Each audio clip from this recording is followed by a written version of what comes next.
Have you ever wondered what would happen if an astronaut got drunk in space? Would they float around giggling? Or would it turn into a zero-gravity disaster?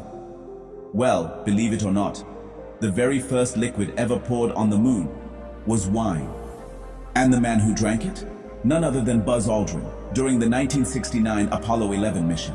As Neil Armstrong prepared for his famous one small step, Buzz Aldrin quietly opened a small plastic container.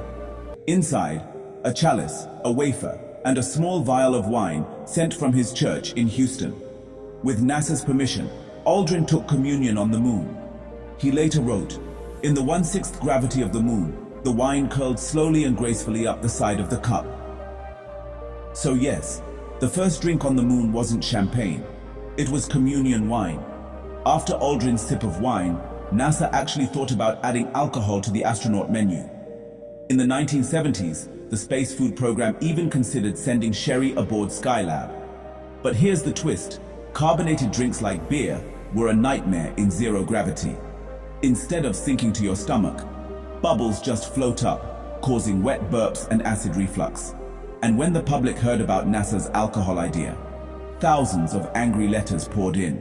Astronauts themselves worried it could cause motion sickness or even chaos in tight quarters. So, NASA decided no booze in orbit, officially because there was no nutritional need and limited storage. But unofficially, they just didn't want drunk astronauts floating near millions of dollars of equipment. While NASA stayed strict, the Russians had a more relaxed approach. Cosmonauts secretly carried small amounts of cognac stored in medical bags. They'd squeeze the pouch, release a floating orb of liquid, and catch it mid-air with a straw. It became a weekend ritual aboard the Mir space station. Even American astronauts admitted it was fun, chasing bubbles of cognac across the cabin. But eventually, NASA banned it for another reason. Not moral, but chemical. Alcohol is a volatile compound. In zero gravity, it can float into vents and damage electronics.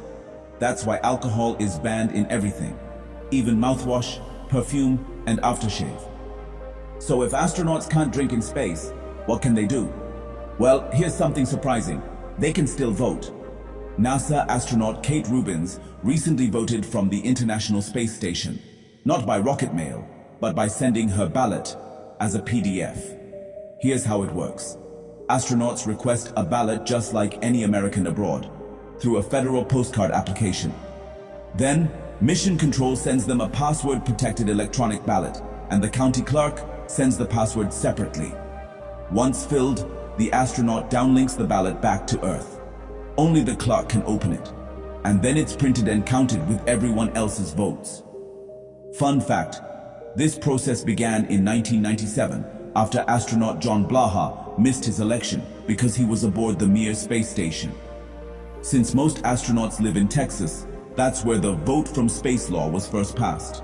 So yes, democracy reaches all the way to orbit. But let's get real. How do you even take a shower up there? Here on Earth, a shower takes a few minutes. In space, it's a 2-hour mission. In the 1970s, the Skylab station had a tall cylinder-like shower stall. Astronauts stepped inside, sealed the curtain, and sprayed themselves using nitrogen pressurized water bottles. It worked, but was way too complicated. So today, astronauts on the ISS just use sponge baths and rinse-free soap. And the water they use, it's recycled.